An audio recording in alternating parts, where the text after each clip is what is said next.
Hi, welcome to part two of Marriage Melancholy, where I delve into the turbulent world of unhappy Tudor marriages. Today I'm looking at a poet's muse and her unhappy marriage, a case of domestic violence, well, alleged domestic violence, a man who treated his wife abominably, denying paternity of their child, a wife sadly neglected by her husband, the Queen's favourite, and another Queen of Scotland's unhappy marriages.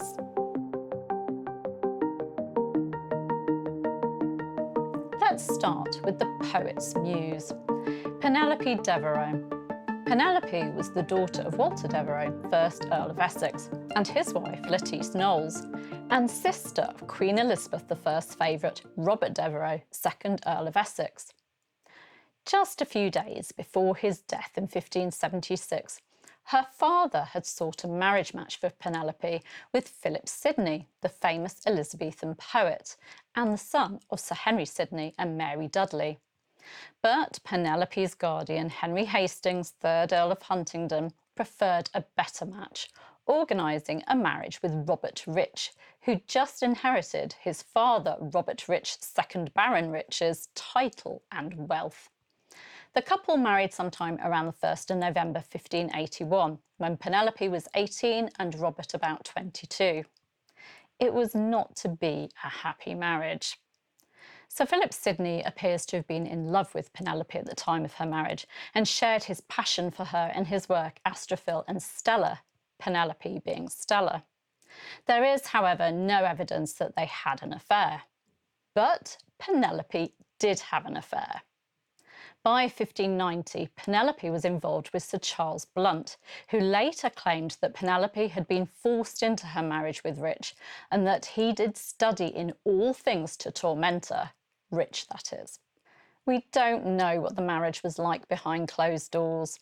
They had 5 children together, but Penelope chose to spend her time visiting her mother or brother and being at court rather than at home with her husband.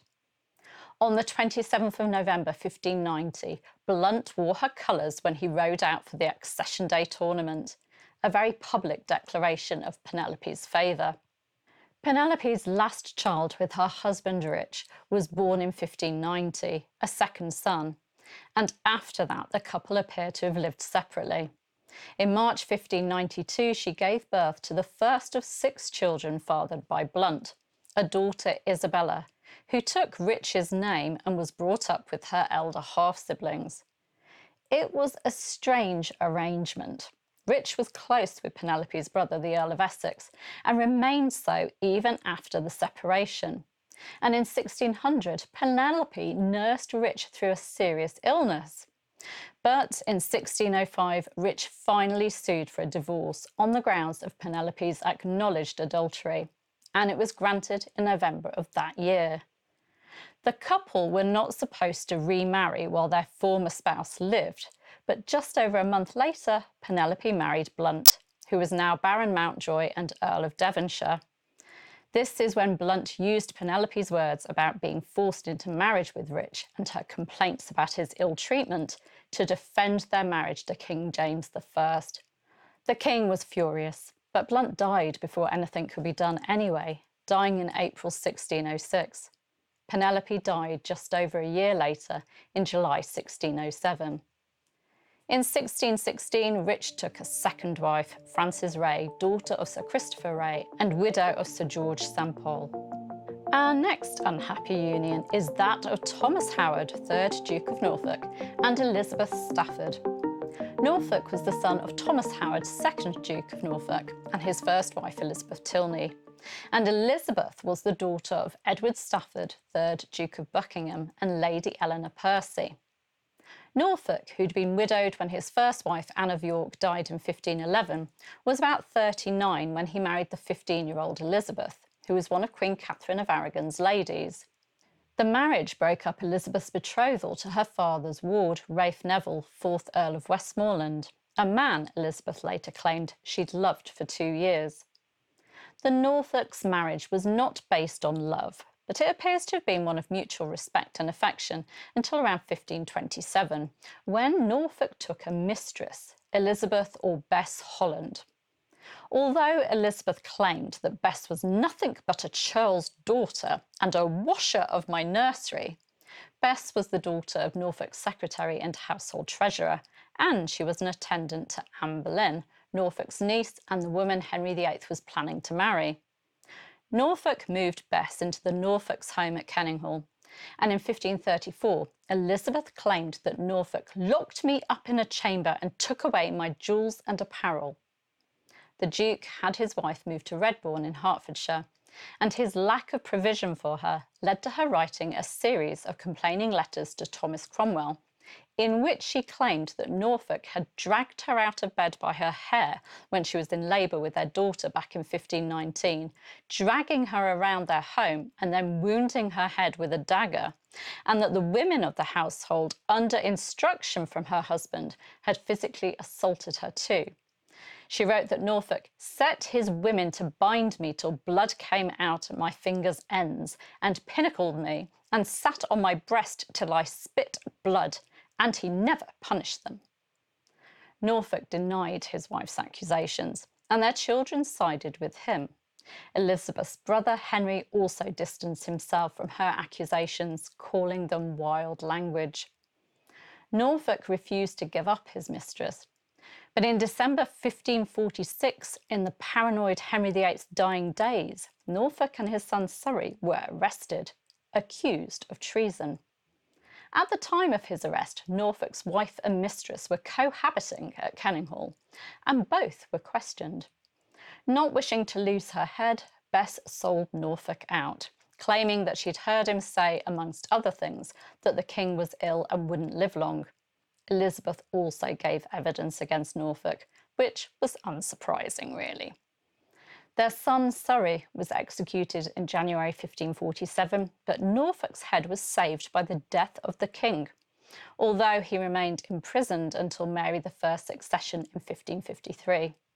He died in August 1554, and Elizabeth died in November 1558. Following Norfolk's arrest, his mistress Bess married, but died in childbirth in late 1547 or early 1548. Let's move on to the Earl and Countess of Oxford's marriage. On the 19th of December 1571, Edward de Vere, 17th Earl of Oxford, married Anne Cecil at Westminster Abbey in a ceremony attended by Queen Elizabeth I. Oxford was the son of John de Vere, 16th Earl of Oxford, and Marjorie Golding, and Anne was the daughter of William Cecil, 1st Baron Burghley, and Mildred Cook. Anne had previously been betrothed to Sir Philip Sidney. Oh yes, we met him before, didn't we? But was then married off to Oxford, her father's ward, who declared an interest in her. Oxford was 21 and Anne was 15 at the time of their marriage. When Anne gave birth to the couple's daughter, Elizabeth, in July 1575, Oxford, who'd left for the continent in February 1575, denied the child was his. On his return in 1576, he chose a route to avoid meeting Anne at Gravesend and resided separately from her until 1582, choosing to live with a choir boy instead. Anne's father, Lord Burghley, complained that Oxford had been enticed by certain lewd persons to be a stranger to his wife. In 1579, Oxford became involved with Anne Vavasor, one of the Queen's ladies, and in 1581 she gave birth to their son, something that led to Oxford being thrown in the Tower for a time.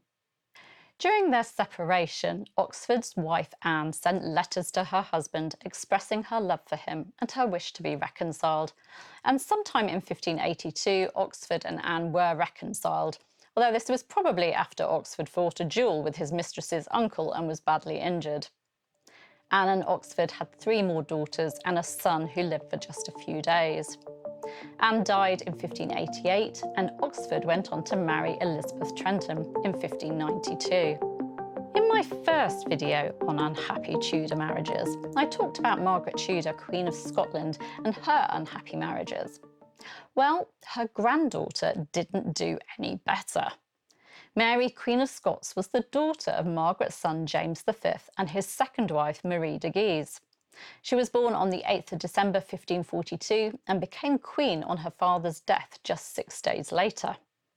In 1548, Scotland agreed a treaty with France, and one of the terms was the marriage of Mary and Francis the Dauphin, the eldest son of King Henry II of France. Mary travelled to France to be educated there, and in April 1558, 15-year-old Mary married 14-year-old Francis.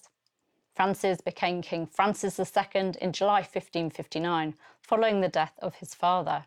So Mary became Queen of France. Unfortunately, Francis died of complications from an ear infection in December 1560. Although brief, this first marriage had been one of affection, and I'm sure it would have been successful, but sadly it was not to be. Mary returned to Scotland in 1561 and began looking for a new husband. A match between Mary and 17-year-old Don Carlos, son and heir of Philip II of Spain, was opposed, and Mary rejected the idea of marrying Archduke Charles of Austria. Then, in February 1565, Mary met Henry Stuart, Lord Darnley. Darnley was the son of Matthew Stuart, Earl of Lennox, and Lady Margaret Douglas, and was related to Mary. They both shared a grandmother, Margaret Tudor, as Darnley's mother was Margaret's daughter by her second husband, Archibald Douglas, Earl of Angus. According to the Scottish ambassador, on meeting Darnley, Mary took well with him and said that he was the lustiest and best proportioned long man that she had seen. She was very taken with him, and he was constantly in her presence from that point on. When, in April 1565, Darnley was taken ill with measles, or perhaps syphilis, Mary nursed him herself. They married on the 29th of July, 1565. Mary's happiness was very short-lived. Mary had refused to grant Darnley the crown matrimonial, but Darnley kept pushing her to grant it to him, believing that he should rule and Mary should be his subordinate. Mary would not be persuaded. She was beginning to see the imperious, overly ambitious and insolent man for who he was. Plus, he preferred hunting to government. By Christmas 1565, the couple were estranged, although Mary was pregnant. In February 1566, it was reported that Darnley and his father were plotting to obtain the crown against Mary's will. Then, on the 9th of March 1566, something terrible happened. Darnley and a group of around 80 conspirators made their way through the palace of Holyrood House to the Queen's supper chamber, where the heavily pregnant Queen was enjoying a meal with her private secretary, David Rizzio, and some other friends. Darnley took the lead, entering first to offer reassurance to Mary. Following him, Patrick Lord Ruthven, clad in full armour, joined the room and informed the Queen that Rizzio had offended her honour. Despite Mary's request for him to leave, insisting that any wrongdoing by Rizzio should be addressed to the Lords of Parliament, Ruthven disregarded her words. Instead, he commanded Darnley to restrain her. In response, Mary rose in frustration, and the frightened Rizzio sought refuge behind her, clutching the Queen's skirts. Mary's allies attempted to apprehend Ruthven, who unsheathed his dagger. Subsequently, Ruthven and another man proceeded to stab Rizzio before dragging him out of the room. Mary, left powerless, faced the menacing threat of a pistol aimed at her pregnant belly. Rizzio was stabbed multiple times, and the blow that killed him was said to be dealt by Lord Darnley's dagger. When Mary confronted Darnley about the dastardly deed, he defended himself by accusing her of having an affair with Rizzio. Darnley went on to confine Mary to her chambers, but she was able to escape. On the 19th of June, she gave birth to Darnley's son, a boy who'd become King James VI of Scotland, King James I of England. The marriage continued to be unhappy, not surprisingly, and certain supporters of the Queen set about plotting to get rid of Darnley. On the 10th of February 1567, the house in which Darnley was staying in Kirkfield, Edinburgh, was blown to pieces by an explosion. The bodies of Darnley and his groom were found in a neighbouring garden, but they'd not been killed in the explosion. They'd been murdered. The exact events remain unclear, but it seems that the conspirators failed to disclose their plan to Mary, leaving her genuinely surprised. Soon rumours circulated suggesting the involvement of James Hepburn, Earl of Bothwell, a prominent figure, and now one of the Queen's favourites. Bothwell was the son of Patrick Hepburn, 3rd Earl of Bothwell, and Lord High Admiral, known as the Fair Earl, and his wife, Agnes Sinclair, daughter of Henry Sinclair, 3rd Lord Sinclair. In 1556, on his father's death, James became the 4th Earl of Bothwell and Lord High Admiral of Scotland. In 1558, he was appointed Lieutenant of the Border, and in 1561, he was appointed to Mary's Privy Council. Bothwell was tried for Darnley's murder in April 1567, but acquitted. Then, on the 24th of April, Mary was riding from Linlithgow to Edinburgh when she was intercepted by Bothwell, who took her forcibly and against her will to Dunbar Castle, where he allegedly raped her and imprisoned her. Bothwell had got rather a colourful past. In 1559-1560, while visiting Denmark, he was accused of seducing, marrying, then deserting a woman.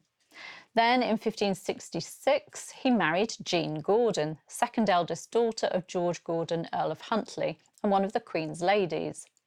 It was a far from happy marriage, and Jean went on to accuse him of sleeping with her maid and seamstress. Bothwell was intent on marrying Mary, so he began divorce proceedings against his wife and persuaded her to start proceedings against him.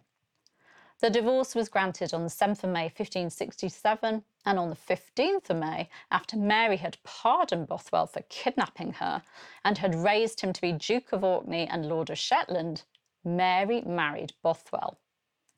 It was another unhappy marriage for Mary, with her being recorded as weeping on several occasions. To cut a long story short, this marriage led to Mary losing the throne, as her lords raised an army against her and Bothwell. The lords implored Mary to leave Bothwell, saying that they would recognise her as queen if she did, but Mary would not leave her husband. Finally, Mary and the lords came to an agreement. If they allowed Bothwell to flee, she would deliver herself to them and return to Edinburgh with them. Bothwell fled and Mary surrendered. Bothwell ended up being declared an outlaw, but Mary still refused to divorce him. During her imprisonment, Mary suffered a miscarriage. Then, on the 24th of July 1567, she was forced to abdicate, being told that her throat would be cut if she refused. Her young son became King James VI of Scotland. Mary, of course, ended up fleeing to England in the hope that Elizabeth I would help her regain her throne. But the English Queen wouldn't help. Mary ended up being imprisoned and ended up losing her head in February 1587 after being implicated in a plot to assassinate Elizabeth. Hers is a very sorry tale, don't you think? Finally, we have the marriage of Robert Dudley and Amy Robsart. The couple married at Sheen in June 1550 when they were both a few days short of their 18th birthdays. Robert was the son of John Dudley, Duke of Northumberland, and Jane Guildford, and Amy was the daughter of Sir John Robsart of Siddiston in Norfolk and his wife Elizabeth. It was a love match. The couple had fallen in love when Robert and his brother Ambrose had stayed with the Robsarts while in Norfolk to put down Kett's rebellion in the summer of 1549. Robert and Amy's marriage was put under incredible pressure. In 1553, Robert was imprisoned in the Tower of London with his father and brothers after Mary I took the throne from Lady Jane Grey, Robert's sister-in-law. Robert's father and brother Guildford were executed, and Robert was held until October 1554. When he was released, life was hard for him and Amy, and they had to rely on handouts from family members. Robert and Amy were separated again in 1557 when Robert fought on Philip II of Spain's side at the Battle of San Quentin. But it was only a temporary separation, and in the summer of 1558 they were house hunting in Norfolk. However, everything changed when Elizabeth I became queen in November 1558. Elizabeth and Robert were childhood friends, and she soon rewarded him for his friendship and support by making him her Master of the Horse. For this role, Robert had to be permanently at court. He was at the Queen's beck and call. Within just a few months, foreign ambassadors were repeating gossip that the Queen and Robert were in love and were planning to marry after Amy's death. For Amy appears to have been ill, suffering a malady in one of her breasts, so perhaps breast cancer. Amy saw her husband for the last time in May 1559, when she made a visit to London. Then, on the 8th of September 1560, Amy's dead body was found at the bottom of some stairs at Cumnor Place in Oxford, where she'd been staying. It was rumoured that she'd been murdered and that her husband and even the Queen had been involved, but the coroner ruled her death an accident. There is still controversy today over whether it was suicide, murder, or an accident. By the way, another scandal surrounding Robert Dudley is his relationship with Douglas Sheffield, daughter of William Howard, 1st Baron Howard of Effingham, and widow of John Sheffield, 2nd Baron Sheffield. Douglas and her sister Frances were both rumoured to be in love with Robert Dudley, but it was Douglas with whom Robert became involved, and in 1574 she gave birth to his son, named Robert after his father. Douglas later declared under oath that she and Dudley had married in secret in late 1573 at Esher, her family's home, when she was pregnant. But she couldn't provide any evidence to support this when her son sought to claim his father's and uncle's titles in 1604 after Elizabeth I's death. The tract Leicester's Commonwealth, which was propaganda published against Robert Dudley in 1584, claimed that the couple's romance had begun in 1568 and that Robert had had Douglas's husband poisoned to death. There is, however, no evidence to back up this story. Robert Dudley Sr. ended up marrying Lettice Knowles, widow of Walter Devereux, 1st Earl of Essex, in 1578.